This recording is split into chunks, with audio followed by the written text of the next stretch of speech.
نہ دولت دے نہ ثروت دے مجھے بس یہ سعادت دے، تیرے قدموں میں مر جاؤں میں رو رو کر مدینے میں۔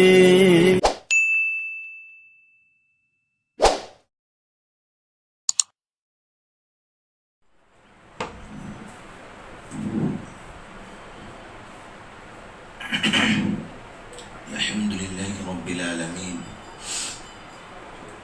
والصلاة والسلام على أشرف المرسلين وعلى آله وأصحابه أجمعين. أما بعد، فأعوذ بالله من الشيطان الرجيم. بسم الله الرحمن الرحيم. وقضى ربك ألا تعبدوا إلا إياه وبالوالدين إحسانا إما يبلغن عندك الكبر أحدهما أو كلاهما أف ولا تنهرهما وقل لهما قولا كريما واخفض لهما جناح الذل من الرحمة. صدق الله العلي العظيم وصدق رسوله النبي الأمين المكين الكريم، ونحن على ذلك لمن الشاهدين والشاكرين والحمد لله رب العالمين. میرے محترم بزرگوں اور دوستو، اللہ رب العزت کا بے انتہا فضل ہوا، رب کائنات کا بے انتہا کرم ہوا کہ اس نے ہم سب لوگوں کو اپنے گھر کے اندر جمعہ کے دن ایک جگہ جمع ہو کر کے دین کے نسبت سے اپنی اور اپنے پیارے حبیب جناب محمد الرسول اللہ صلی اللہ علیہ وسلم کے متعلق کچھ باتیں کہنے اور سننے کی توفیق نصیب فرمائی. میرے محترم بزرگوں اور دوستوں، آقا مدنی جناب محمد الرسول اللہ صلی اللہ علیہ وسلم جب اس دنیا کے اندر تشریف لائے تھے، اس وقت چاروں طرف اندھیرے چھائے ہوئے تھے، ظلم عام تھا، لیکن ایسے ماحول کے اندر جب اللہ کے پیارے رسول ہم سب کے آقا جناب محمد الرسول اللہ صلی اللہ علیہ وسلم تشریف لائے، ان کے آنے کے بعد آہستہ آہستہ اندھیرا چھٹنے لگا، ظلم ختم ہونے لگے اور سارے لوگوں کو ان کا حق ملنا شروع ہو گیا. اللہ کے پیارے رسول صلی اللہ علیہ وسلم کو اللہ پاک نے رحمت للعالمین بنا کر بھیجا. اللہ پاک خود فرماتا ہے کہ میں رب العالمین ہوں، میرا محبوب رحمت للعالمین ہے. قرآن میں اللہ فرماتا ہے وَمَا أَرْسَلْنَاكَ إِلَّا رَحْمَةً لِلْعَالَمِينَ، کہ اے میرے پیغمبر، اے میرے رسول، اے میرے نبی، میں نے ساری کائنات کے لیے آپ کو رحمت بنا کر بھیجا. ہم سب کے آقا جناب محمد الرسول اللہ صلی اللہ علیہ وسلم اس دنیا کے اندر تشریف لائے تو رحمت بن کر آئے، جانوروں کے لیے رحمت، انسانوں کے لیے بھی رحمت بن کر آئے، عورتوں کے لیے بھی رحمت بن کر آئے، بچوں کے لیے بھی رحمت بن کر آئے، غریبوں کے لیے بھی رحمت بن کر آئے، مزدوروں کے لیے بھی رحمت بن کر آئے. اور اللہ پاک نے اپنے محبوب کو وہ مقام عطا کیا جو اللہ پاک نے کسی بھی نبی کو وہ مقام نہیں دیا. ہم سب کے آقا جناب محمد الرسول اللہ صلی اللہ علیہ وسلم کو اللہ پاک نے امام الانبیاء بنایا، یعنی سارے نبیوں کا امام بنایا. 1,24,000 انبیاء علیہ السلام اس دنیا کے اندر تشریف لائے، سب کو یہ اقرار کرنا پڑا کہ یہ ہمارے نبی ہیں۔ حضرت آدم علی نبینا علیہ السلام سے لے کر کے حضرت عیسیٰ علی نبینا علیہ السلام تک جتنے بھی نبی تھے، سارے نبیوں کو اللہ پاک کے رسول ہم سب کے آقا جناب محمد الرسول اللہ صلی اللہ علیہ وسلم نے امامت فرمائی۔ اور زندگی گزارنے کا طریقہ آقا مدنی جناب محمد الرسول اللہ صلی اللہ علیہ وسلم نے اپنی امت کو بتلا دیا کہ ہم گھر کے اندر کس طریقے سے رہیں، بیوی بچوں کے ساتھ کس طریقے سے رہیں، تجارت ہماری کیسی ہونی چاہیے، معاملات ہمارے کس طریقے سے ہونے چاہیے۔ اور جب آقا مدنی جناب محمد الرسول اللہ صلی اللہ علیہ وسلم کے طریقے پر اگر ہم چلیں گے تو اللہ بھی ہم سے خوش ہوگا، محبت کرنے لگے گا۔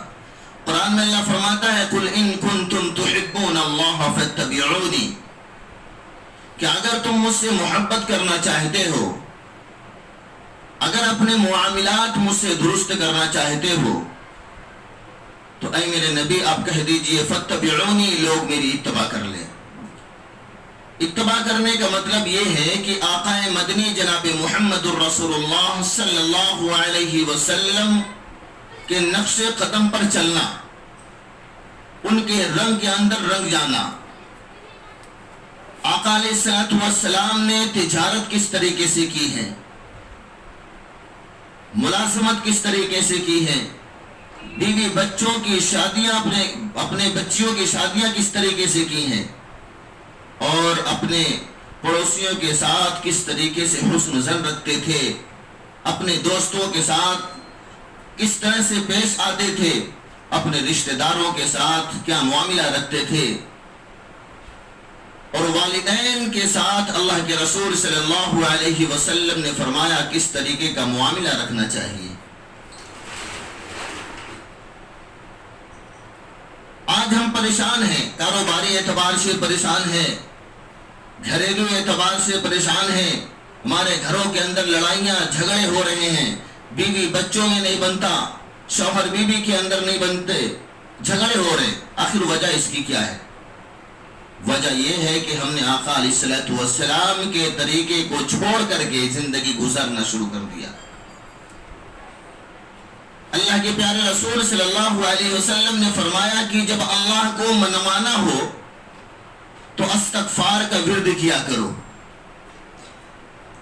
میرے محترم بزرگوں اور دوستو، آئیے اسی نبی کی شایع نشان میں ایک مرتبہ درود پاک پڑھ لیں۔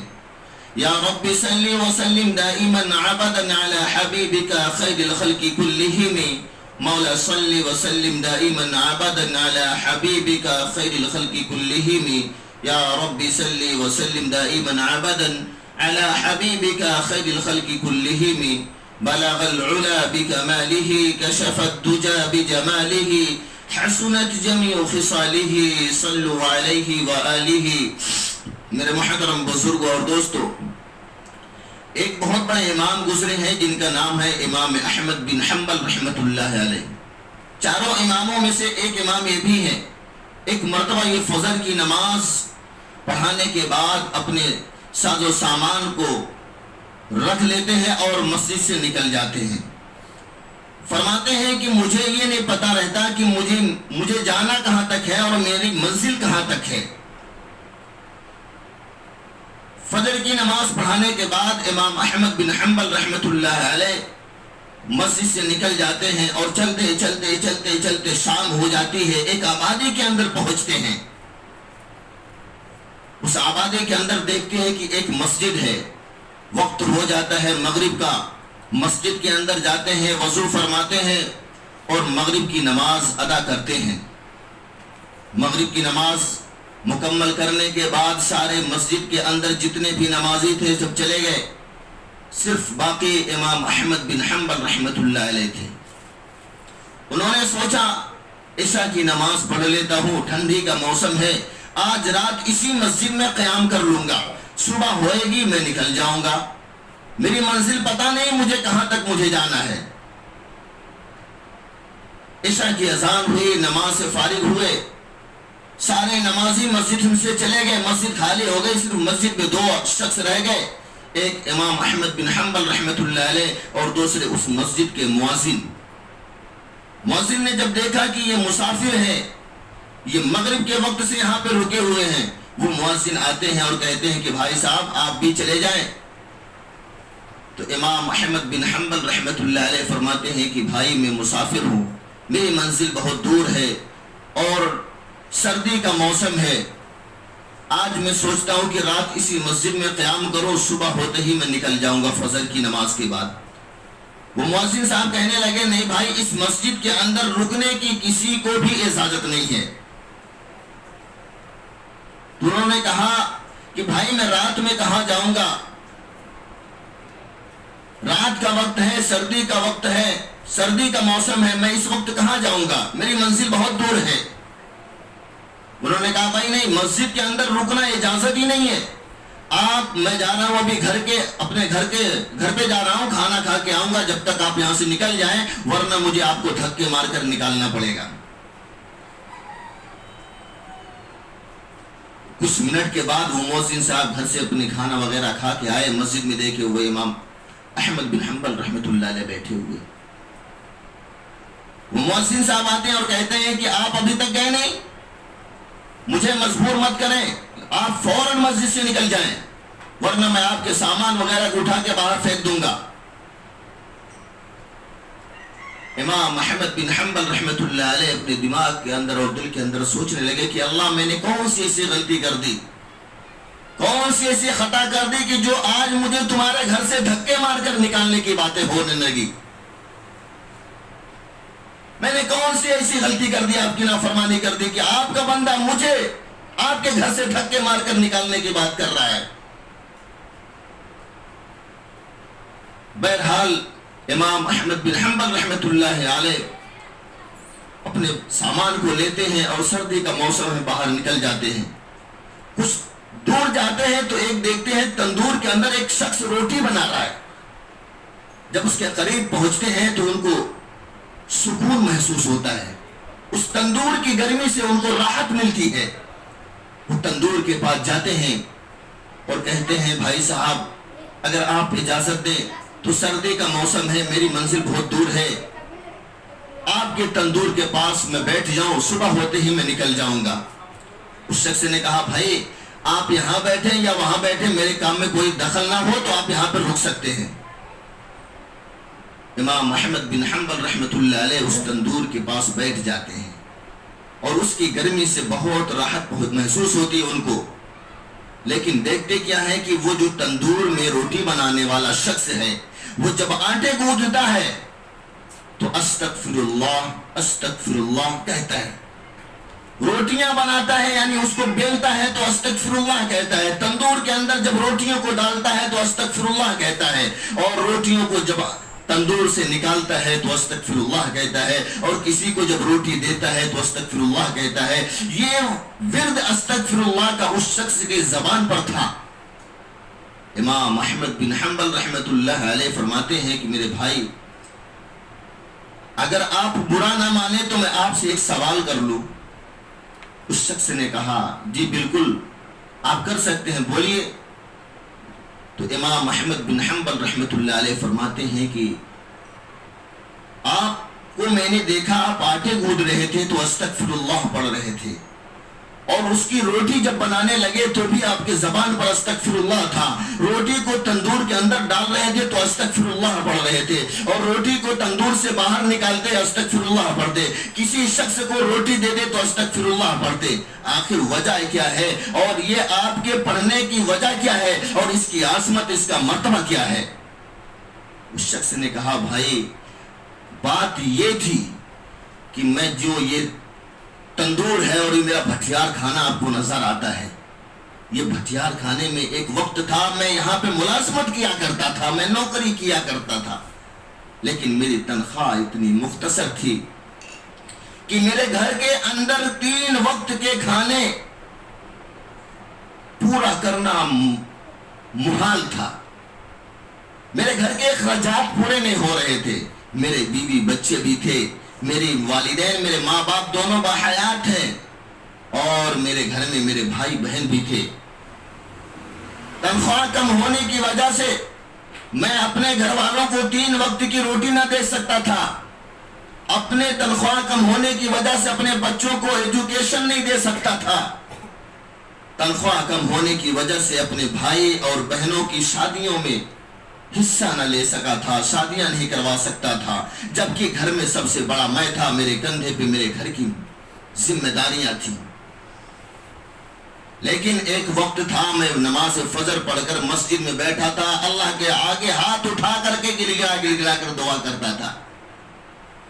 اس وقت ایک اللہ کا ولی کوئی تھا، وہ میرے پاس آیا اور کہنے لگا، میرے بھائی استغفر اللہ کا ایک ورد ہے، میں آپ کو دیتا ہوں، اس کو آپ چلتے اٹھتے بیٹھتے سوتے اس کو اوڑھنا بچھونا بنا لیجیے، اللہ آپ کی تمام پریشانیوں کو دور کر دے گا، اللہ آپ کے رزق میں برکت عطا فرمائے گا، اللہ آپ کو ساری خوشیاں عطا فرما دے گا۔ اس شخص کہنے لگا کہ بھائی اس دن سے آج تک میں یہ ورد کرتا چلا آیا ہوں، اور میرے بچے بھی اچھے اسکولوں میں پڑھنے لگے، میرے گھر کے اندر کی ساری پریشانیاں دور ہو گئی، جس جگہ پر میں نوکری کرتا تھا آج اس بھٹیار کھانے کا میں مالک بنا بیٹھا ہوں، اور میں نے اپنے بھائی بہنوں کی شادیاں بھی کروا دی، آج میں بہت خوشحال زندگی گزار رہا ہوں۔ لیکن ایک دعا ہے جو اللہ پاک ابھی تک میری قبول نہیں کیے، ورنہ باقی ساری دعائیں میری اللہ پاک نے قبول کر لیا۔ تو حضرت امام احمد بن حنبل رحمۃ اللہ علیہ فرماتے ہیں، بھائی وہ کون سی دعا ہے جو اللہ پاک نے ابھی تک وہ دعا قبول نہیں کی؟ بولے کہ میں سنا ہوں کہ ایک اللہ کے بہت بڑے اللہ کے ولی ہیں امام، جن کا نام امام احمد بن حنبل ہے، وہ آج تک میں ان سے اللہ پاک سے دعا کرتا تھا کہ اللہ پاک ان سے میری ملاقات کروا دے، میں ان کا دیدار کر لوں، میں ان کی خدمت میں حاضر ہو کر کے کچھ خدمت کر کے اللہ والوں سے فیض حاصل کر لوں۔ یہ دعا اللہ پاک مجھے میری قبول نہیں کی، باقی میری ساری دعائیں قبول ہو گئیں، ساری ضرورتیں پوری ہونے لگی، ساری خوشیاں مجھے مل گئیں۔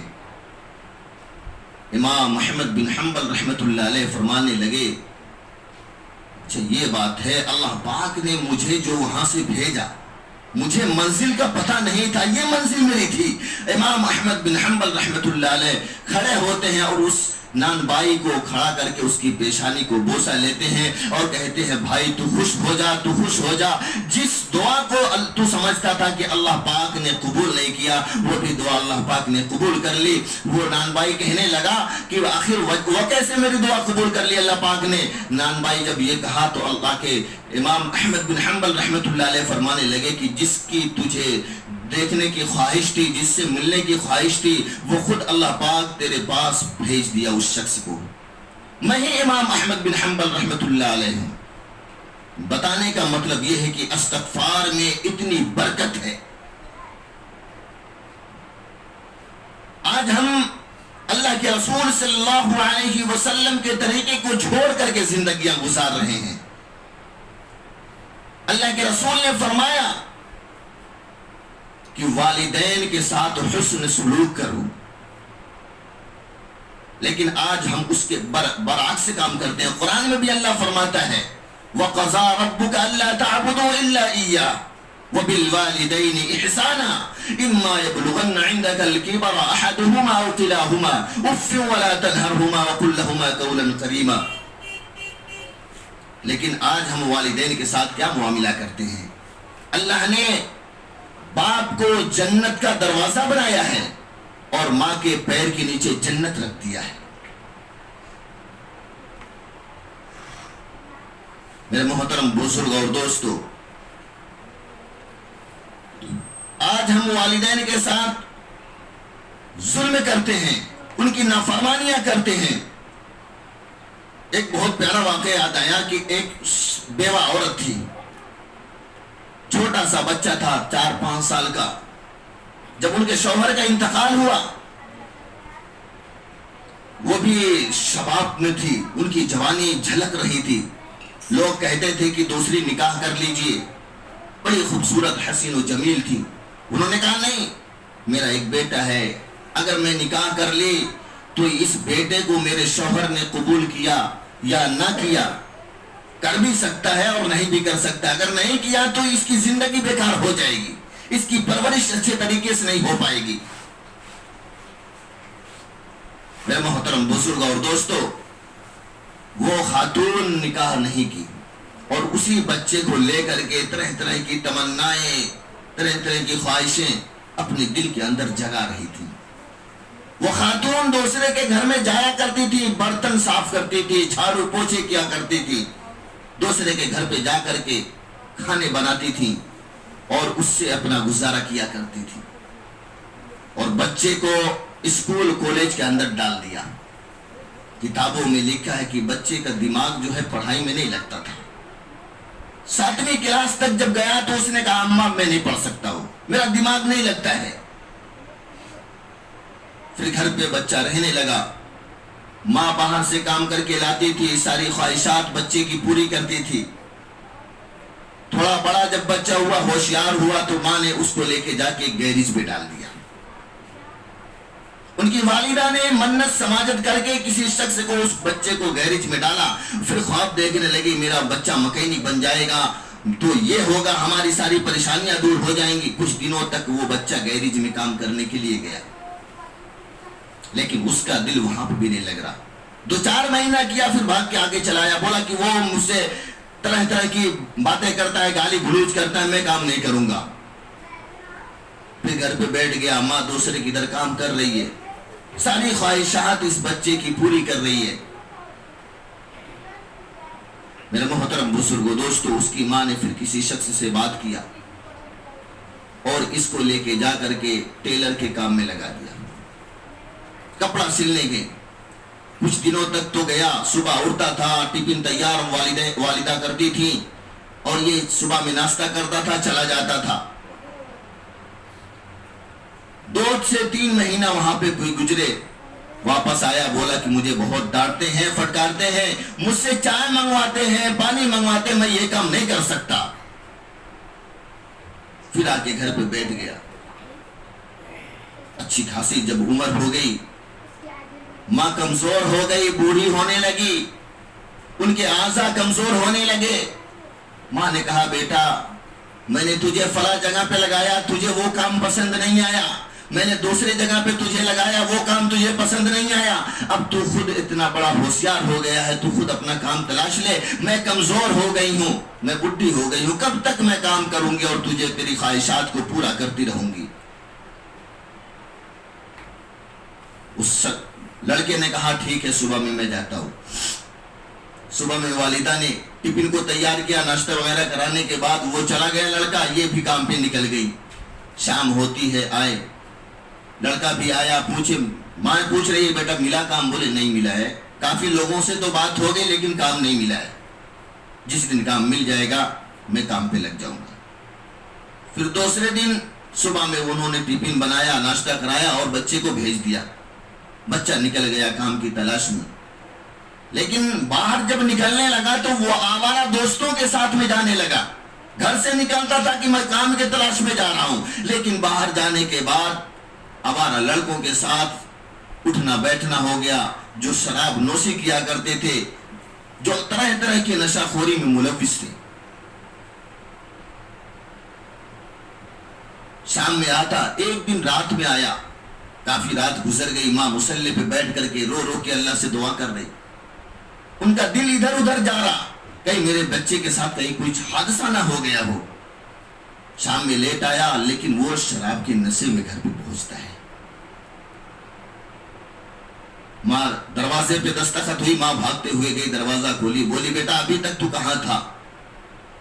بس کلامی کرنے لگا، بس زبانی کرنے لگا، کہنے لگا دروازے سے، راستے سے ہٹیے، آپ مجھے اندر جانے دیجئے، اور میں ابھی تک کھایا پیا نہیں ہوں، دسترخوان لگائیے، کھانا کھانا ہے. ماں کہنے لگی بیٹا تو کیا سمجھتا ہے تیری ماں کھانا کھا لی ہے؟ تیری ماں بھی تیرے انتظار میں ابھی تک بھوکی بیٹھی ہے. میرا دل نہیں لگ رہا تھا کہ میرے بیٹے کے ساتھ آج کیا ہوگا، لیکن ماں کو یہ نہیں پتا کہ بیٹا میرا شراب پی کر آیا ہوا ہے. ماں آتی ہے، دسترخوان لگاتی ہے، کھانے لگاتی ہے، بیٹا بیٹھتا ہے، ہاتھ دھلاتی ہے، کھانا شروع کرتے ہیں۔ جب سمجھتی ہے کہ میرے بیٹا نے ابھی دماغ ان کا صحیح لگ رہا ہے تو کہنے لگی بیٹا کب تک میں ایسا کام کرتی رہوں گی، آج تم نے اتنا لیٹ آئے، میرا دل نہیں لگ رہا تھا۔ اس نے کہا ماں ابھی خبردار آواز نکال لینا تو میرا ہاتھ اٹھ جائے گا تمہارے اوپر۔ ماں کہنے لگی میں نے اتنا چھوٹے سے تجھے اتنا بڑا کیا، میں نے آج تک تجھے ڈانٹا نہیں، تو ہاتھ اٹھانے کی بات کرتا ہے، تیری ساری خواہشات میں نے پورا کیا، یہ بڑھاپے وقت میں دوسرے کے گھر پہ جا کر کام کر کے لاتی ہوں اور تیری خواہشات کو پورا کرتی ہوں۔ مجھے دنیا والوں کا کتنا تانا سننا پڑا تیری وجہ سے، تیری خاطر میں نے دوسرا نکاح نہیں کیا، آج تو مارنے کی بات کر رہا ہے مجھے۔ لڑکا کھڑا ہوتا ہے اور 2-3 ہاتھ اپنی ماں کے چہرے پر رسید کر دیتا ہے۔ ماں بلک بلک کر رونے لگتی ہے، اللہ کے بارگاہ میں دعا گو ہوتی ہے، کہتی کہ اللہ پاک اس کا صلہ تو دینا۔ میں نے دل کے اندر کتنی خواہشات جمع کیے تھے کہ میرا بیٹا جو ہے میرے گھر کا مالک ہے اور ہماری ساری ذمہ داریاں بھی اٹھائے گا۔ اللہ پاک میں نے اس کو بڑی مصیبت سے پالا ہے، میں دوسرے کے گھر پر جا کے برتن ان کے جھوٹے صاف کر کے لاتی تھی اور اس کی ساری خواہشات کو پورا کیا تھا، آج انہوں نے میرے سر کے اوپر، میرے چہرے کے اوپر تھپڑ رسید کر دی۔ ماں رونے لگی، بیٹا دھکے مار کر گھر سے باہر نکال دیتا ہے، کنڈی لگا لیتا ہے۔ ماں دروازے پہ بیٹھ جاتی ہے، سارے محلے کے لوگ جمع ہو جاتے کہ آج تک اس گھر کے اندر کبھی کھٹ پٹ نہیں ہوئی، آج بچہ کیسے ماں کے اوپر ہاتھ اٹھا دیا۔ سارے لوگ محلے کے پریشان تھے، دروازہ کھلا رہے تھے لیکن وہ اندر سے دروازہ بند کیا ہوا تھا۔ ایک دن گزر جاتا ہے، 2 دن گزر جاتا ہے، 1 ہفتہ گزرتا ہے، ماں بھوکی پیاسی اسی چوکھٹ کے اوپر اپنے دم کو توڑ دیتی ہے۔ محلے کے لوگ دروازہ پھر بھی پیٹ رہے ہیں، اندر سے نہیں کھول رہا۔ وہ محلے والوں نے کفن اور دفن کا بھی انتظام کیا، جنازے کے ساتھ بھی بیٹا نہیں شریک ہوا۔ قبرستان لے کے گئے ان کی والدہ کو اور قبر کے حوالے کر کے محلے والے چلے آئے۔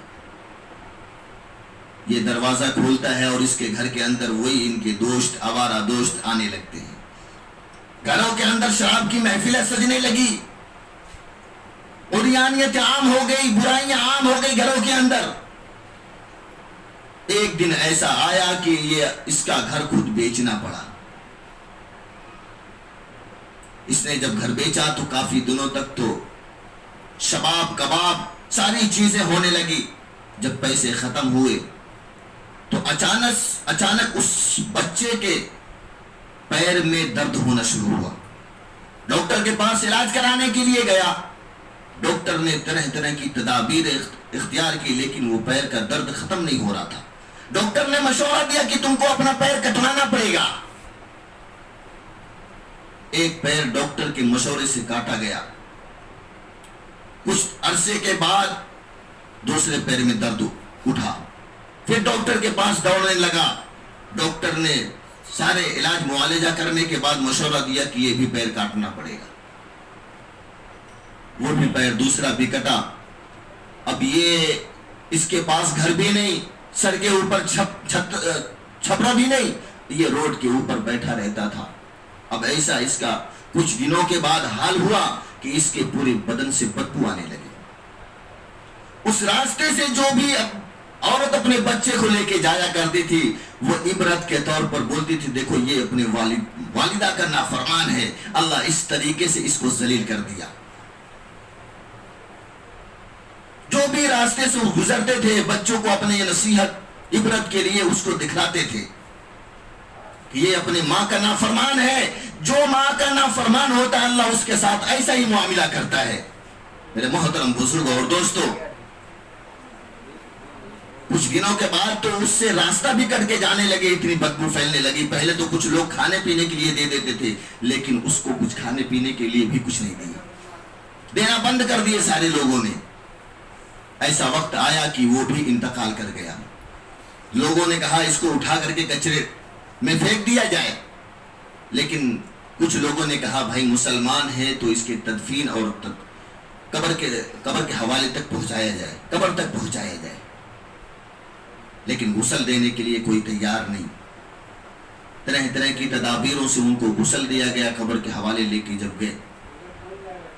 بتانے کا مطلب یہ ہے کہ اللہ پاک والدین کے نافرمان کو اس دنیا کے اندر ہی دکھا دیتے کہ والدین کی نافرمانی کرنا کس طریقے کا۔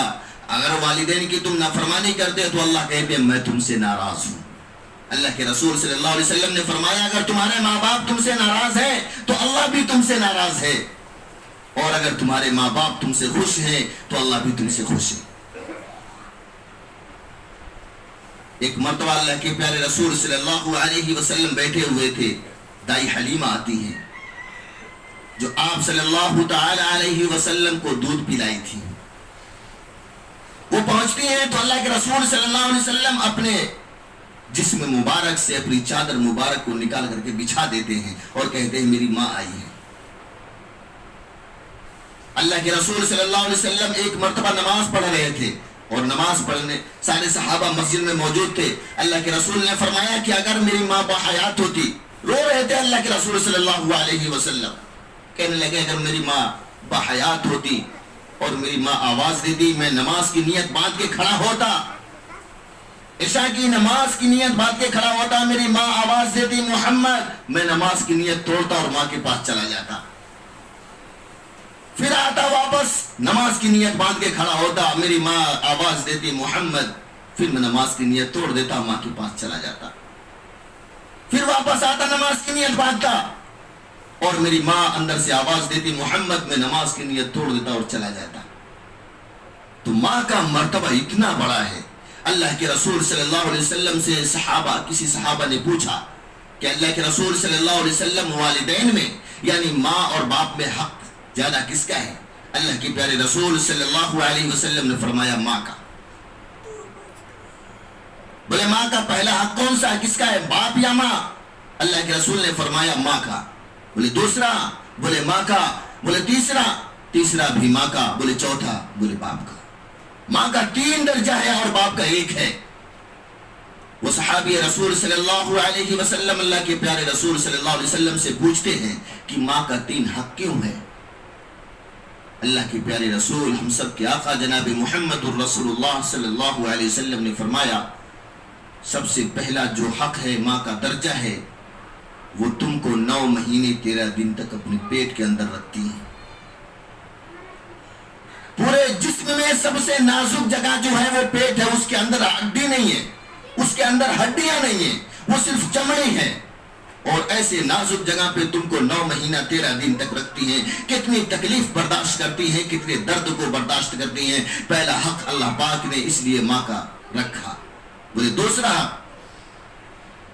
اللہ کے پیارے رسول صلی اللہ علیہ وسلم نے فرمایا جب دوسرا حق اللہ پاک نے اس لیے رکھا کہ جب ماں بچے کو جنم دیتی ہے، بچے کی جب ولادت ہوتی ہے تو ایک طرف موت ہوتی ہے اور دوسری طرف زندگی ہوتی ہے۔ حضرت عائشہ رضی اللہ تعالی عنہا سے کسی نے پوچھا، حضرت عائشہ رضی اللہ تعالی عنہ کہنے لگی جب بچے کی ولادت ہوتی ہے اگر اس درد کا ایک قطرہ بھی کسی سمندر میں ڈال دیا جائے تو پورے سمندر کا پانی کڑوا ہو جائے، کھارا ہے نا، کڑوا ہو جائے، اتنا درد ہوتا ہے اس وقت۔ ایک طرف موت ہوتی ہے اور دوسری طرف زندگی ہوتی ہے۔ اللہ کے رسول صلی اللہ علیہ وسلم نے فرمایا ماں کا دوسرا درجہ اس لیے۔ اس صحابی رسول صلی اللہ علیہ وسلم نے فرمایا ماں کا تیسرا درجہ کس وجہ سے ہوا؟ اللہ کے پیارے رسول صلی اللہ علیہ وسلم نے فرمایا ماں بچے کے ولادت کے بعد 2 سال تک اپنے سینے سے لگا کر دودھ پلاتی ہے، اپنے خون جگر پلاتی ہیں۔ 2 سال تک 2.5 سال تک دودھ پلانا معمولی کام نہیں ہے۔ اللہ پاک نے اس کی وجہ سے والدہ کی 3 درجہ عطا فرمایا اور والد کا 1 درجہ، وہ اس لیے کہ وہ محنت اور مشقت کر کے کما کے لا کے تمہارے خواہشات کا انتظام کرتا ہے، اس لیے باپ کا 1 درجہ ہے۔ اللہ پاک ہم سب لوگوں کو اپنے والدین کی فرما برداری کرنے والا بنائے، ان کے حقوق ادا کرنے والا بنائے۔ اللہ پاک ہم کو اپنے پیارے نبی جناب محمد الرسول اللہ صلی اللہ علیہ وسلم کی سنت پر چلنے والا بنائے۔ وما علینا الا البلاغ۔ جن حضرات نے سنت نہ پڑھی سنت